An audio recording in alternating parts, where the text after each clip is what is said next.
reasoning for forming the American Albacore Fishing Association, or AAFA, back in 2005 was pretty much a point of survival, because the fishermen felt that if they didn't come together and inform the world of this fishery existed, that there wouldn't be a future generation of fishermen.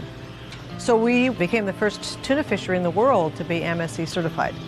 And as a result of that, we had a forum to tell the world that we were here. We've collaborated with Whole Foods back from our very first store in La Jolla. And their support of our fishery and our families, we've been able to educate more and more consumers and bring our product to shelf and really make these fishermen way more independent so they can have a more solid and comfortable future and inspire the next generation of fishermen.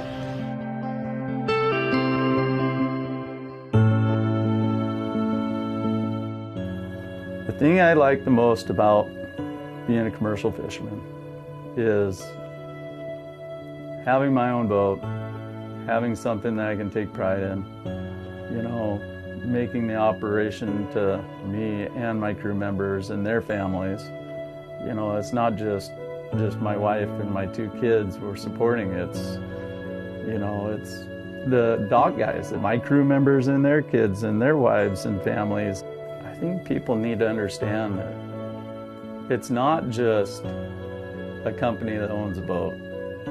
It's not some corporation deal that's going on. It's families, it's lives, and it's this community. We think it's very important to continue the tradition for this artisanal fishery, catching every tuna one at a time with a pole. Because number one, it creates a tremendous amount of jobs. Number two, it's very, very, very healthy for the environment and the impact on albacore tuna.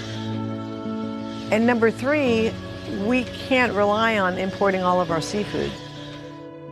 Every one of the fishermen that are on the water today are teaching the next generation.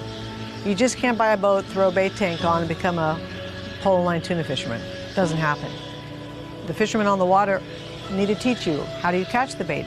How do you catch the albacore? How do you hold the albacore? How do you refrigerate it? How do you deliver a very, very pristine product to market? How do you make sure all your crew are safe in the middle of the ocean when the only person you can count on is yourself and your next fishing boat? Well, we're all consumers. We're all going to consume what Mother Nature provides. It's just how we harvest it. So we utilize the most of it while using the least amount of resources for it. That's what sustainability is all about. And then make sure we don't over-harvest or harvest in a way that's invasive to other things, you know, in a way that does the least amount of damage, and that's how Mother Nature will provide the most. I enjoy doing this.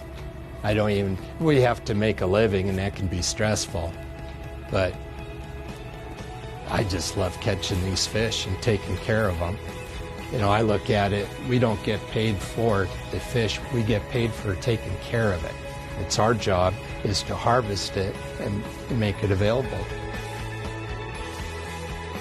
I wish that there was a tremendous more amount of support for these artisanal fisheries. I mean, AAFA, I think, has been really a tremendous guiding light in telling the story of these fishermen, and there's so many more fisheries. Consumers should support one-by-one harvested, pole-line harvested tuna because, number one, those dollars go back to the fishermen. Those dollars go back to the communities that those fishermen come in and out of those ports. Those dollars are retained by the countries that have those communities, that have those fishermen that go in and out of those ports.